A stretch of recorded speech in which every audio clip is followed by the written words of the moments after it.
What's up guys, it's your boy Sean Steven for another episode with Caricarz. And before we begin, don't forget to like and share this video, but most importantly do subscribe to our channel, which is Caricarz. And for this episode, it's a bit different because you would have noticed there are two cars over here. These are both Honda HR-Vs, but more specifically, I'll be featuring to you the Honda HR-V Sport Hybrid Intelligent Dual Clutch Drive.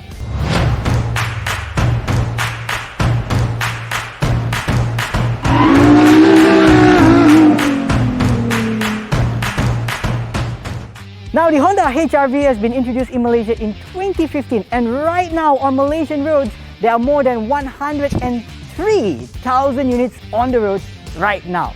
And in 2019, the facelifted version has also been introduced. But more specifically, again, for this episode, I'll be featuring this car. If you compare both of this, now the outlooks are slightly different, where this is not only a facelifted version, but it also has the sports hybrid feature, where this one actually utilizes a hybrid system, plus it is more powerful. We're going to go back into that later, but for now, this car is priced at about 113,954 ringgit and has three amazing colors, which is silver, steel, and pearl white. But let's check out the comparison between these two cars over here in terms of its exterior.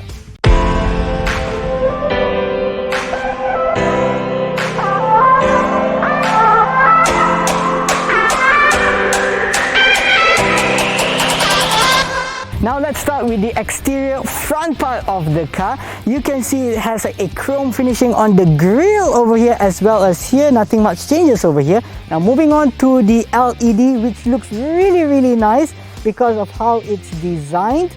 Plus, if you notice, you're comparing the outlook for the front part with the Honda City Sports Hybrid. It has some of the similar features with the chrome finishing as well as the black or glossy black kind of part over here just above the LED headlamps. And not to forget the fog lamps, that's also different as compared to its previous version. But now, in my opinion, I would say there is not much of a difference. The only big difference I would notice is the LED headlamps over here. And now for the side profile, we're going to start off first with the wheels, which uses a 17-inch dual-tone rim. On the side mirror, it has a turning indicator. Since this car is a sports hybrid, yes, it uses a hybrid system, and here there is a logo for that. And also, you may not notice, but this one is also a nice feature, giving it a more sporty look. It has chrome door handles. And for those of you who have never entered a HR-V before, you may wonder, where is the handle for the back door? It is actually located up here, so making it easier for you to access the back seats. Now let's check out the back part of this car. And now for the back part of the car, we're going to start off first with the spoiler with the integrated third braking light over here. And here at the bottom, it uses an LED combination for the rear lights. And here it also has the hybrid logo, just in case you forget that your car is actually a sports hybrid. And not to forget, what is also apparent in the front as well as the back is this chrome finishing that you can see over here. And over at the bottom part is the fog rear lamps. And this is the back part of the car. It's actually pretty comfortable sitting like this, and that's the thing I like about SUVs. But more importantly, the height of the boot itself makes it easier for me to load and unload items. Now, boot space has about 404 liters of boot space, and this is not even counting the back seats for it to be folded to extend that space. Even here, this shield is actually put here for you to, for example, cover items in your boot so that people can actually see what is down there. But this can be removed for you to actually put aside and keep, and then you can have a bigger space for your boot area. And because the battery actually takes up most of the space underneath the boot over here, there's also some special compartments for you to hide anything else you want. For example, your shoes, your water bottles, or even your wedding ring, so that you can hide it and people won't know it's actually there. And now for the interior of the car. Now you notice this car very new, still got plastic. Actually, we want to take this opportunity to thank SAG Ultimate for loaning us this car. And because it's a new car, we don't want to dirty it or spoil it lah. So thank you once again, SAG Ultimate. Now, let's move on to what we are here for, the interior of the car. First up, you can see there is leather wrapping over the steering wheel, and it's actually very nice to touch. But what I don't really like about it is the stitching, which is actually quite big, making it look like spiderweb, like Spider-Man car lah. You're the Spider-Man. Aside from that, yes, it has all these features here. You're controlling your volume, and also for the cruise control, there's also some extra buttons over here for you to control the information that you see on the instrument cluster, which you're going to move on over to. Here it has a combination between analog as well as digital, and what I mentioned, over here you can see the different types of info. You can see how much of fuel you have, whether or not the power is used from the motor or from the battery itself, what's your RPM, and so on, that you can see all these different types. And moving on over to the dashboard, or this part over here, now there is also like a hard kind of touch, not much soft touches here, but the soft touch is actually at the door, or the hand, or the armrest that is located on the door itself. Also, importantly, what I have to mention is the seats. It uses a ultra seats, they call it, but it's a combination between fabric as well as leather, which is a 8-way manual adjustment. Moving on to the center over here, you can see the infotainment system, which is 7-inch, compatible for Android Auto and Apple CarPlay, and also has Bluetooth. Going down over here, you can also see the air conditioning control, which is also all using touch, which is also pretty cool. But what I also notice here is the gear. Now it uses a 7 dual clutch transmission, the DCT, right?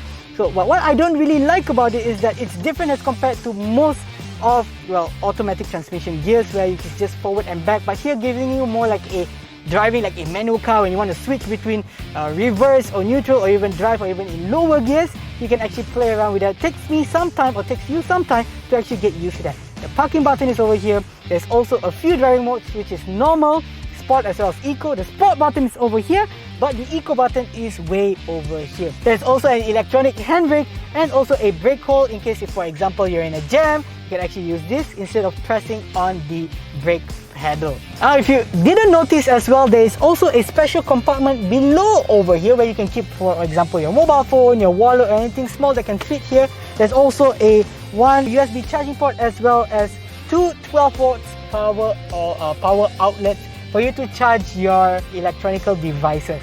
So overall, I think it's not bad of a look. It looks quite elegant, yet practical because of all this extra spacing. For example, also this armrest, which can be adjusted whether to the front or even to the back, and you can even lift this up for a small space over here.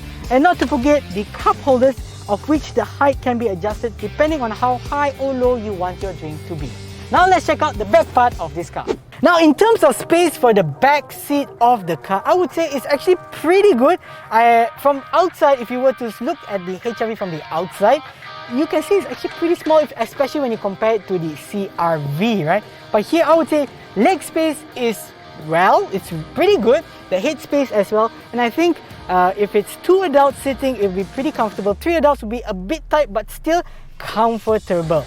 However, the problem is there is no air conditioning vents for the people sitting at the back, so they might not feel as comfortable, especially during a hot weather like this, for them to sit, especially for long distance. But overall, I would say it's pretty average, but in terms of spacing, it's actually pretty good. And now to test drive this car. So let's push start. Can you hear the car starting? You only hear the air conditioning because this is a hybrid car. That's what I really love about hybrid cars. It's silent like a ninja. Now this car utilizes the intelligent dual clutch drive, which means this car, actually the gear system is actually a 7-speed dual clutch transmission. So the dual clutch giving it more smoother transmission between the gears itself. Alright, aside from that, this car, because it's a hybrid, it has a motor as well as an engine. The engine produces about 130 horsepower as compared to the motor that produces about 29 horsepower. Now for the torque, this is interesting. The engine produces 156 Nm of torque, but the motor produces 160 Nm of torque, which means that in terms of pickup, or even if you want to cut a car, it really gives you that sudden push of power when you want to overtake a car. But there's only one way to find out. Let's test drive this car. There we go. Again, a bit weird for me to handle such a gear because, you know, it's not the front and back kind of gear handle, right? It's something like a manual, which maybe Honda wants to make it a little bit more different. Now in terms of steering, I would say it's pretty light, and I really love the touch that I have with its leather wrapped steering. So as I drive, I can see the instrument cluster, and then I can see over here, I can just change this info here, and I can see when it is actually powered by the motor or powered by the engine. Alright, I would say yes again, handling is quite good.